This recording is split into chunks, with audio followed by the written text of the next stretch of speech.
여러분 요즘에 다들 인터넷을 많이 활용을 하잖아요.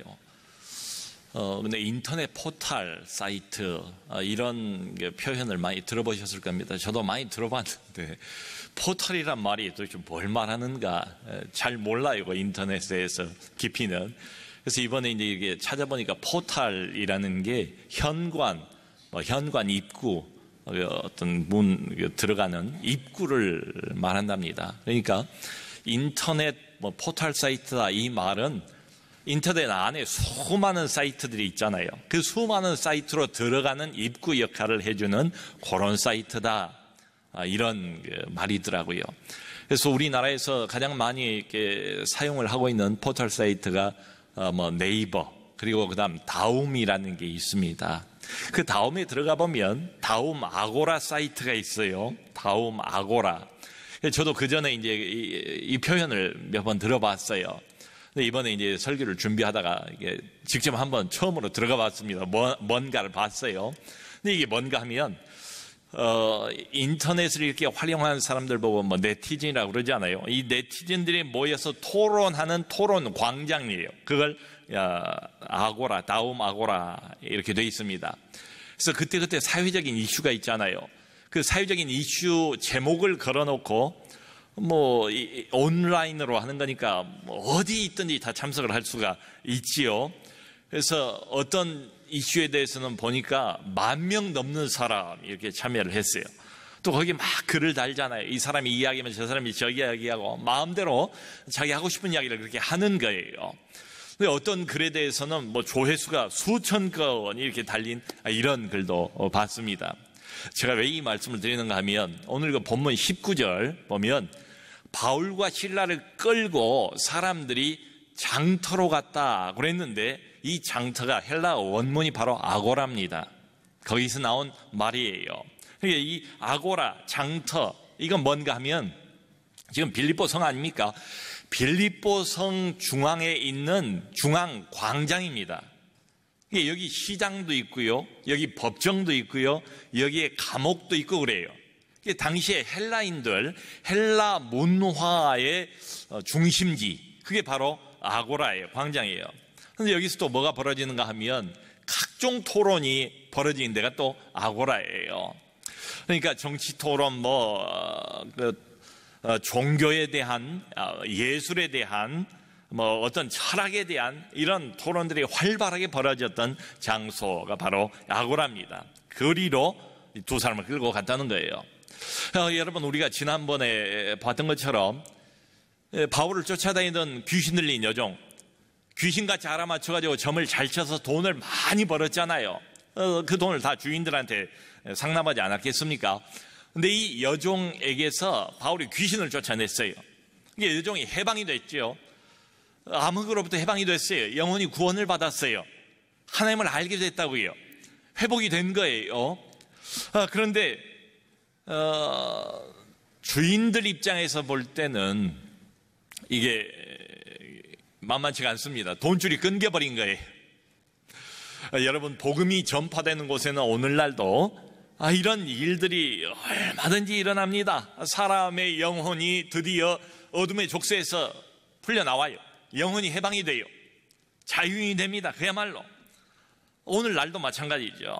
그런데 이 주인들에게는 돈줄이 끊겨버렸어요. 큰 경제적인 손실을 맛보게 되었습니다. 자, 이 여종하고 이 주인과의 관계를 이렇게 보면 요즘 말로 하면 사실 인권유린 아니겠습니까? 요즘 우리 사회에도 늘 보도가 되는 이 갑질, 극단적인 갑질, 여종이고 당시 상황을 생각하면 정말 극단적인 갑질을 오랫동안 해왔어요. 근데 이 주인들을 보니까 돈만 아는 파렴치한들처럼 보여요. 여종이라고는 해도 돈 버는 기계입니다. 돈을 못 벌면 아무짝에도 쓸모가 없어요. 사람 취급 못 받아요. 그러니까 이 사람들은 가치관이 뭔가 하면 돈의 가치를 가지고 모든 것을 바라보고 판단하는 사람들이에요. 요즘도 만몬이라고 그러잖아요. 오죽하면 돈을 신처럼 섬긴다, 만몬신 이렇게 부르지 않습니까? 돈신을 섬기는 사람들. 이 사람들의 질문은 딱 한 가지밖에 없어요. 요즘도 그런 사람들 많습니다. 돈이 되느냐 안 되느냐 이거죠. 자, 이러다 보니까 여종의 영적인 변화 관심이 있겠습니까? 여종의 어떤 영혼의 회복 관심이 있겠습니까? 여종의 해방 아무 관심도 없어요. 유일한 관심은 자기들의 경제적인 이득, 경제적인 기득권 이겁니다. 근데 손해를 봤어요. 누가 나에게 손해를 끼친다 이 부분에서 절대로 가만히 있지 않습니다. 그래서 돈벌이의 통로를 끊어버린 바울과 실라, 사실은 이제 귀신이 쫓겨나가니까 더 이상 능력이 없어요. 귀신이 없으니까 알아맞힐 수가 없단 말이에요. 그래서 이 돈벌이 수단이었는데 이 돈벌이 통로를 원천봉쇄해버린 바울과 실라에게 단단히 화가 난 겁니다. 그래서 보복을 하는 거예요. 여러분, 이 사람들이 어디로 끌고 가는가 하면 관리들에게 끌고 갔다고 하는데요. 당시에는 그 성마다 일종의 치안판사지요. 이런 문제를 결정하는 치안판사가 2사람씩 파견이 돼 있었어요. 그러니까 로마 정부에서 사람들을 이렇게 파견을 했단 말이에요. 데리고 가서 여러 사람들 앞에서 공개적으로 바울과 실라를 고발하는 겁니다. 그 성에 이미 소문이 나지 않았겠습니까? 좀 알려져 있는 점 잘 치는 여종 아니었습니까? 꽤 유명세가 있었던 것처럼 보여요. 근데 이 여종이 더 이상 점을 칠 수가 없어요. 그리고 희한한 복음을 전하고 구원의 도리를 전하고 그러면서 기적이 일어났으니까 입에서 입으로 소문이 번졌겠죠. 그러니까 사람들이 모였을 겁니다. 근데 이 주인들이 고발을 하는데 영리하게 정직하게 표현을 하면 교활하게 이야기를 합니다. 이 2사람이 어떤 선한 일을 했는가, 이 여자에게 어떤 착한 일을 했는가 이런 반고 말 안 해요. 그러지 않습니까? 자기를 합리화시키기 위해서 발췌해서 자기가 원하는 이야기들만 하는 거예요. 귀신 쫓아내는 이야기는 전혀 말하지 않고 3가지를 언급을 합니다. 이 사람들은 유대인들입니다. 우리 성에 들어와서 이 성을 힘이 요란하게 만들고 있습니다. 성을 혼잡스럽게 만들고 있습니다. 이 사람들 내버려두면 안 됩니다. 이 치안에 결정적인 치명타가 될 겁니다. 이런 소리겠죠. 그리고 또 하나, 우리가 듣도 보도 못한 외국 종교를 전파하고 있습니다. 이렇게 고발을 합니다. 그러면서 보니까 뭐라고 이제 대조를 하는가 하면 로마 사람인 우리라고 말을 합니다. 로마 사람인 우리가 받지도 못하고 행하지도 못할 이상한 풍속을 전하고 있습니다. 이런 이야기예요. 자, 여러분, 이 사건이 있기 1년쯤 전에 당시 로마의 황제였던 글라우디오 황제가 칙령을 내렸습니다. 그 칙령은 뭔가 하면 로마 시내에서 모든 유대인을 다 축출을 하라는 그런 명령이었어요. 그러니까 그때나 지금이나 유대인들이 이렇게 밉보였던 것 같아요. 그래서 유대인들이 다 쫓겨났습니다. 로마 시내에서. 그러므로 로마가 다스리는 전 제국에서 유대인들의 평판이 매우 낮아 있었던 그런 때예요. 여러분 아시는 것처럼 로마는 다민족으로 이루어진 국가입니다. 미국처럼 말이죠. 여러 부족, 여러 다른 종족들이 함께 혼합이 되어 있는, 그래서 만들어낸 제국이 로마 제국이에요. 근데 이 로마가 중요하게 행했던 정책 중에 이런 게 있어요.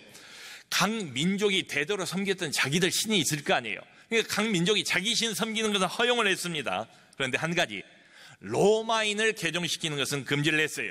근데 지금 이 사람들이 와가지고 로마인인 우리를 개종하려고 엉뚱한 이야기를 하고 있다 이겁니다. 그러니까 지금 이 사람들이 어디에다 호소를 하는가 하면은 진짜 이유는 섬기고 이 주변에 있는 사람들의 인종적인 자만심을 부추기면서 그들의 편견에 호소를 하고 있는 거지요. 근데 진짜 이유는 뭡니까? 돈벌이가 끊어져 버린 거예요. 그래서 화딱지가 난 겁니다. 자, 그래 무리를 선동을 했어요. 무리가 선동이 됐습니다. 흥분 상태로 변했어요. 그럼 이성적으로 생각할 수가 없지 않겠어요? 그래서 이 무리들, 이 군중들도 집단 행동을 하는 거예요. 여기 뭐라고 되어 있는가 하면 일제히 일어나 고발을 했대요. 군중들도 한패가 되어서 바울과 실라를 비난하기 시작했습니다. 자, 이 광경을 보고 여기 치안판사가 명령을 내려요. 결정을 이미 내려버렸어요. 그러니까 변호할 기회를 주는 것도 아니고 상대방의 진짜 사정을 알아볼 생각도 안 하고 팩트 체크도 안 하고 그냥 명령을 내렸어요. 뭐라고 했는가? 옷을 벗기고 매로 치라. 옷 입은 채로 치는 것보다 벗기고 그 살 위에다가 매질을 하면 훨씬 고통스럽지 않겠습니까? 그렇게 하라는 거예요. 또 성경에 아주 자세하게 나오기를 많이 쳤대요. 많이 쳤다는 이 말의 표현은 계속 쳤다는 소리입니다. 여러분, 그 유대인들도 태형을 가하는 때가 있잖아요. 근데 유대인의 매질과 로마식의 매질이 다릅니다. 유대인의 매질은 율법에 한도가 정해져 있어요. 40대를 치지 못하게 되어 있습니다. 그러니까 기껏 해봐야 유대인들이 유대인을 벌 줄 때는 39대까지만 때릴 수가 있어요. 그 이상 때리면 사람이 죽을 수도 있습니다. 그걸 고려해서 하나님께서 율법으로 그걸 못을 박아놨어요. 39대까지 뿐이에요. 근데 로마식의 태형은 사정이 달라요. 무제한입니다. 상관이 그치라고 명령을 내릴 때까지 계속 때리는 겁니다. 그러니까 무슨 로마 영화를 보면 로마 군인들이 계속 매를 때리지 않습니까? 그러면서 힐끔힐끔 그 상관 눈치를 보는 장면을 볼 수가 있어요. 상관이 스톱하지 않으면 계속 무제한으로 때리기 때문에 맞다 죽는 경우도 있단 말이죠. 그 고린도후서 11장 25절을 보면 바울이 자기가 복음을 전하면서 어떤 그 고생을 했는가를 쭉 나열을 하지요. 거기 보면 유대인에게 40에 하나 감한 매를 5번 맞았다. 그러니까 39대의 매를 유대인들에게서 5번을 맞았고 바로 이어서 뭐라고 하는가 하면 3번 태장으로 맞고 이렇게 되어 있습니다. 3번은 로마식 태장을 맞았다고 표현을 하고 있는데 그 첫 번째가 바로 오늘 본문이에요. 자, 우리는 바로 앞에 본문에서 놀라운 기적을 보았습니다. 오랫동안 한 여자를 지배하고 있던 귀신이 쫓겨나갔어요. 바울이 한 일이 아니에요. 예수 그리스도의 이름으로 이런 일이 일어났습니다. 자, 그런데 바로 이어서 오늘 본문을 보니까 완전히 그림이 딴판이에요. 정반대예요. 그런 능력을 행했던 이 두 사람이 힘없이 얻어맞지 않습니까? 모진 고문과 핍박을 그대로 다 당하지 않습니까? 자, 이렇게 보면 복음이 마치 패배하고 있는 것처럼 보여요. 여러분, 이게 영적인 공식 같아요. 하나님은 승리도 주시지만 핍박도 주신다. 복음의 승리가 있지요. 근데 복음으로 인한 고난도 있습니다. 보면 늘 하나님이 이 둘을 함께 주세요. 둘 다를 하나님이 사용하세요. 근데 문제는 하나님께서 언제 무엇을 주실지 우리는 도통 알 수가 없다는 겁니다. 이게 우리가 결정하는 게 아니에요.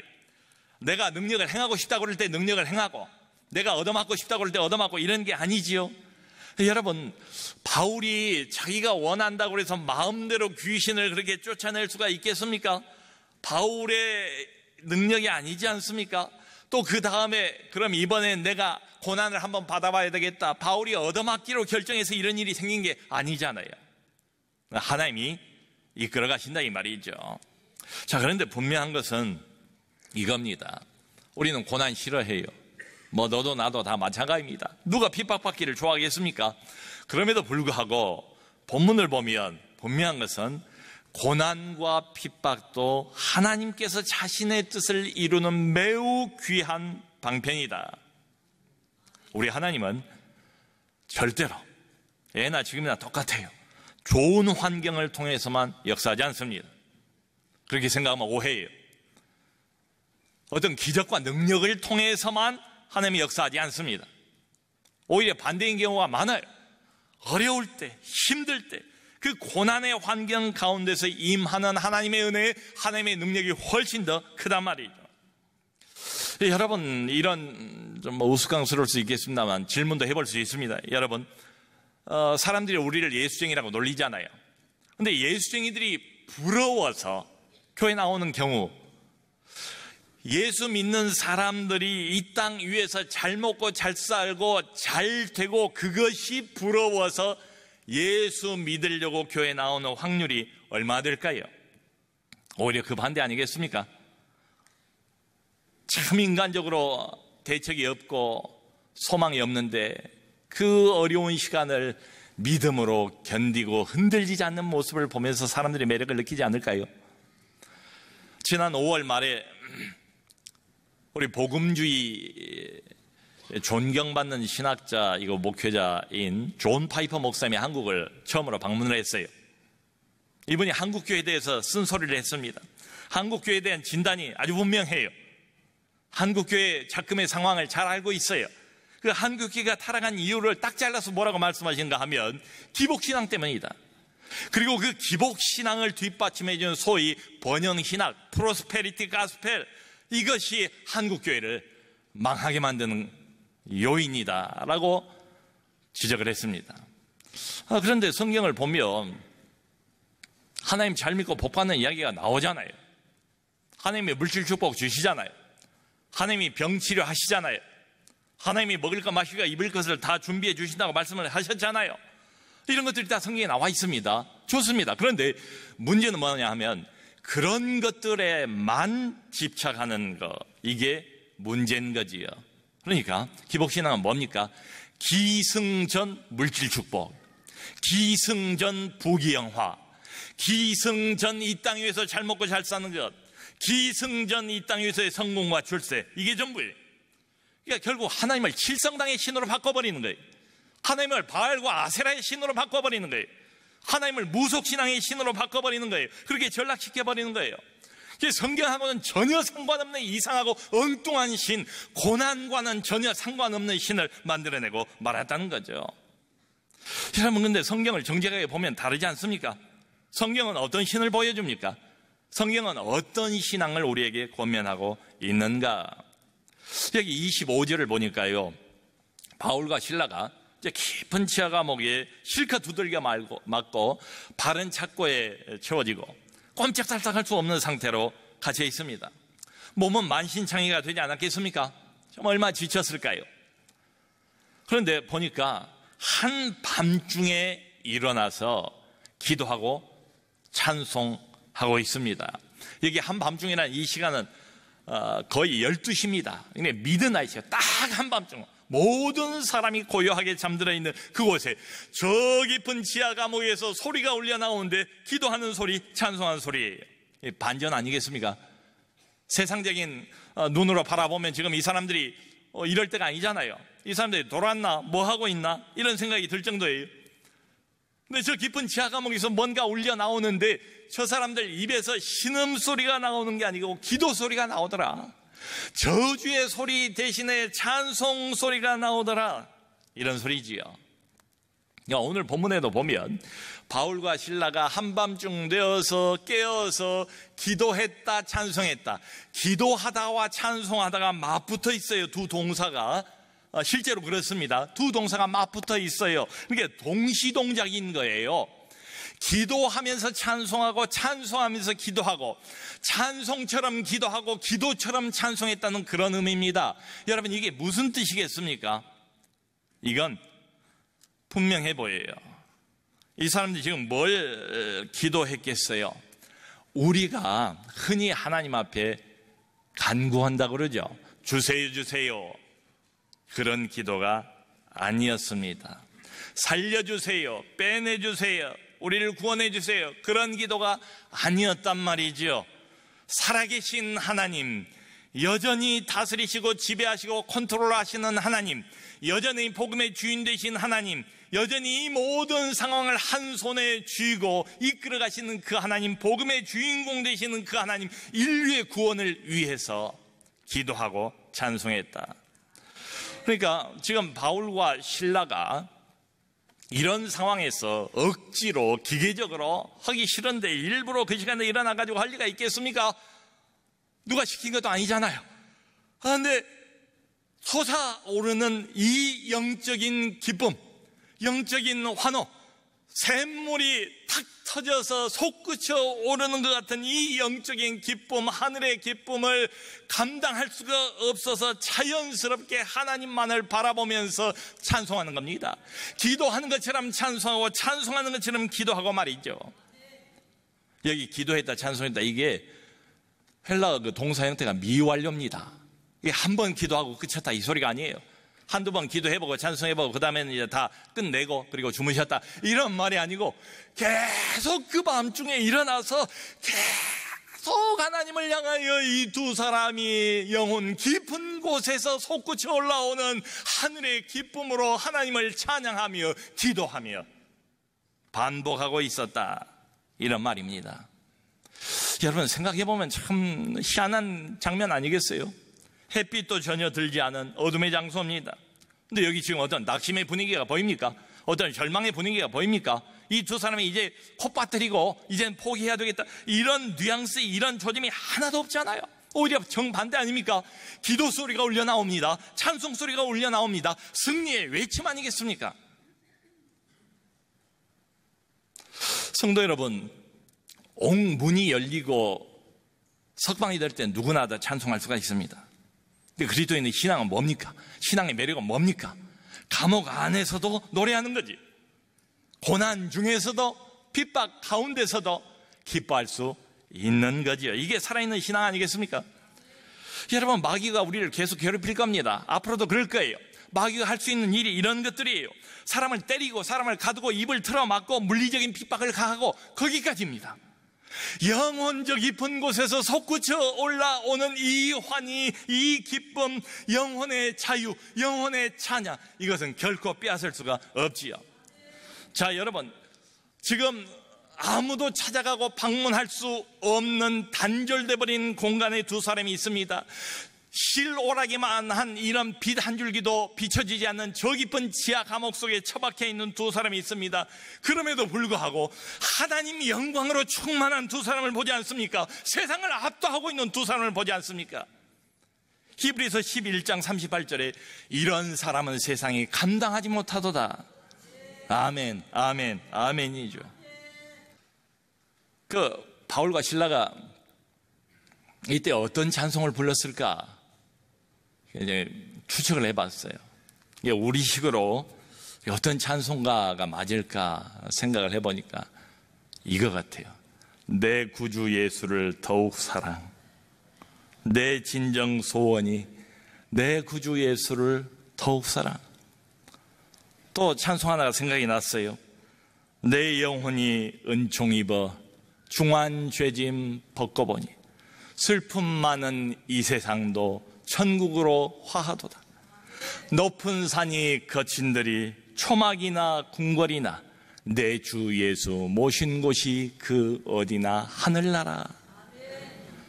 물질이 풍부해서가 아니고요, 환경이 넉넉해서가 아니고요, 내가 원하는 성공과 출세를 쥐어서가 아니고, 든든한 돈이 나를 바치고 있어서가 아니고, 내 주 예수가 깊고 깊은 지하 감옥 핍박과 곤고함과 고난의 한 폭판에도 주 예수가 계신 줄 알고 내 주 예수 모신 곳이 그 어디나 하늘나라, 이런 찬송을 했을 것 같아요.